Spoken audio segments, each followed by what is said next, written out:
Hello students, you are watching a science class on chapter 5, namely light. So this is my second part of this chapter. So today my topic is ray and beam of light. Okay. So now what is ray? रे क्या चीज है? मैं तो बोलूंगा रे मतलब एक लाइट है जो किरण है दैट ट्रेवल्स. ओके, उसी को हम लोग क्या बोलेंगे? Ray of light. तो मान के चलो कि अगर एक बल्ब है, बल्ब के ऊपर में आप कागज से क्या कर दो, कवर कर दो, अब उसमें एक छेदा कर दो. जब छेदा करोगे तो लाइट बंद, यानी कि रात का टाइम है, स्विच ऑन कर दो तो आपको एक किरण दिखाई देगी जो छेदा में से निकलेगा, है ना. तो वो जो किरण जो निकल रही है उसको हम लोग क्या बोलेंगे? Ray of light. मतलब एक रे, सिंगल रे. ये जो सिंगल रे है इसको हम लोग क्या बोलेंगे? Ray of light. दूसरा है beam of light. Beam of light का मतलब क्या है? अगर मैं 5, 10, 15, 20 जो भी हो मैं छेदा कर लूं तो सारे जो किरण है वो सारे पैरेलल में आएंगे. ये जो कलेक्शन है रे ऑफ लाइट का, इसी को हम लोग क्या बोलेंगे?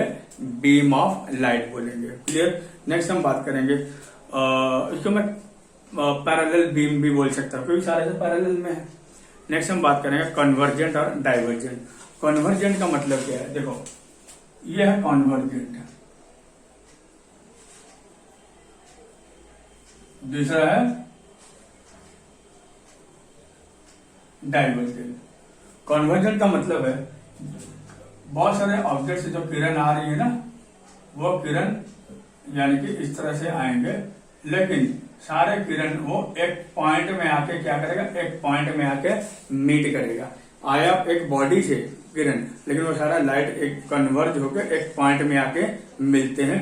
उसको हम लोग क्या कहते हैं? कन्वर्जेंट. ओके. और जो डाइवर्जेंट है वो भी एक ऑब्जेक्ट से निकलते हैं, लेकिन they travel in a different direction. देखो ये जो किरण है ये डिफरेंट डायरेक्शन में क्या हो रहे हैं? ट्रेवल हो रहे हैं. तो लाइट पूरी ऐसे फैल जा रही है, दूर तक जा रही है, इसलिए हम इसको क्या करेंगे? इसको हम लोग क्या बोलेंगे? Divergent beam of light. तो ये क्लियर हो गया, समझ में आ गया. तो नेक्स्ट हम बात करेंगे शैडो. शैडो हम किसको बोलेंगे? शैडो का मतलब हो गया कि जब लाइट ओपैक ऑब्जेक्ट के ऊपर में जब गिर जाती है तो वो स्क्रीन में क्या पड़ता है? एक डार्क पैच ऑफ मतलब ऑब्जेक्ट दिखाई देता है स्क्रीन के ऊपर में, ब्लैक दिखाई देता है पूरा डार्क. उसको हम लोग क्या बोलेंगे? शैडो. तो शैडो के लिए आपको समझना होगा कि शैडो के लिए आपको क्या चाहिए? नंबर 1 स्क्रीन चाहिए, नंबर 2 लाइट होना चाहिए, नंबर 3 क्या होना चाहिए? क्या बोलते हैं इसको? Opaque object. अगर ओपैक ऑब्जेक्ट होगा तभी तो वो लाइट को ऑब्स्ट्रक्ट करेगा, तभी जाकर वो परछाई बनेगी. ओके. तो ये हो गया फॉर्मेशन ऑफ शैडो. तो अभी आपके बुक में लिखा रेक्टिलियम प्रोपागेशन ऑफ लाइट. ये मैं पिछले क्लास में भी आपको बताया था रेक्टिलियम प्रोपागेशन ऑफ लाइट किसको कहा जाता है. ये एक्सपेरिमेंट भी दिखा दिया है. ओके. तो अब आपको समझ में आ गया कि शैडो क्या है.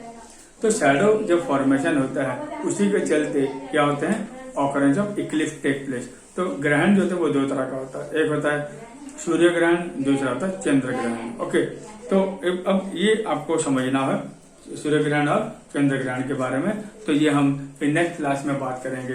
तब तक bye bye, see you. Okay.